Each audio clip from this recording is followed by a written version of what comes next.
ಬಂದೆ ಅನ್ಕೊಂಡೆ, but haunted ಹೌಸ್ಗೆ ಬಂದ್ಬಿಟ್ಟೆ. ಎಲ್ಲರಿಗೂ ನಮಸ್ಕಾರ. This is your RG Gowdathi. This was the haunted house. ನಿಜಕ್ಕೂ 15 days ಮನೇಲಿ ಹಾಸ್ಟೆಲ್ ಅಲ್ಲಿ ಇಲ್ದಿರೋ ಕಾರಣ ನಮ್ ರೂಮ್ ಅಂತೂ ಹಾಂಟೆಡ್ ಹೌಸ್ ಆಗೋಗಿತ್ತು. ಸೊ ಕಂಪ್ಲೀಟ್ ಡೀಪ್ ಕ್ಲೀನಿಂಗ್ ಮಾಡ್ಬೇಕಾಗಿತ್ತು. ನೆನ್ನೆ ಈವ್ನಿಂಗ್ ಆಗಿರೋದ್ರಿಂದ ಇವತ್ತು ಮಾಡ್ತಾ ಇದ್ದೀರಿ.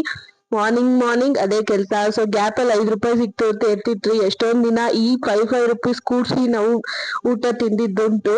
ಸೊ ಇಷ್ಟು ನೀಟಾಗಿ ಕ್ಲೀನ್ ಮಾಡಿ ನಾ ಹೊರಟಿದ್ದೆ ಕಾಲೇಜ್ ಕಡೆಗೆ. ಯಾಕೆ ನಮ್ ಭವಿಷ್ಯ ಕಲೆಕ್ಟ್ ಮಾಡೋದಿತ್ತು. I mean to say hostel intermediate fasting ಅನ್ಕೊಂಡು ಈ ವರ್ಕ್ ಪ್ರೆಷರ್ ಅಲ್ಲಿ ತಿನ್ನಕ್ಕೆ ಆಗ್ಲಿಲ್ಲ ಗುರು.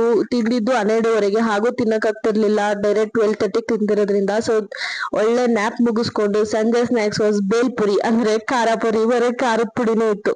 ಸಖತ್ ಖಾರ ಆಗ್ತಿತ್ತು ಅಂತ ವೆದರ್ ಡಿಮ್ಯಾಂಡ್ಸ್ ಅಂತ ಕಮನ್ ಹಿಟ್ ಮ್ಯಾಂಗೋ. 15 days ಆದ್ಮೇಲೆ ಸಡನ್ ಆಗ ಹಾಸ್ಟೆಲ್ ಊಟ ತಿನ್ಬೇಕು ಅಂದ್ರೆ ಬಹಳ ಕಷ್ಟ. ಆದ್ರೂ ತಿಂದಿರೋ ಆಪ್ಷನ್ ಇಲ್ಲ. ಹಾಸ್ಟೆಲ್ ಅಲ್ಲಿ ಯಾರು ಇಲ್ದಿದ ರಿಚುವಲಿ ಇದೇ ಪೀಸ್. ನನಗೆ 15 ಮೆಂಬರ್ಸ್ ಇದಾರೆ ಹೋಲ್ ಹಾಸ್ಟೆಲ್ ಅಲ್ಲಿ. ಇದೆಲ್ಲ ನೋಡ್ಕೊಂಡು ನನ್ ಡಿನ್ನರ್ ಇದಾಗಿತ್ತು. At the days 10. ಸಪೋರ್ಟ್ ಮಾಡಿ ಸಬ್ಸ್ಕ್ರೈಬ್ ಮಾಡ್ತೀರಾ ಅಲ್ವಾ?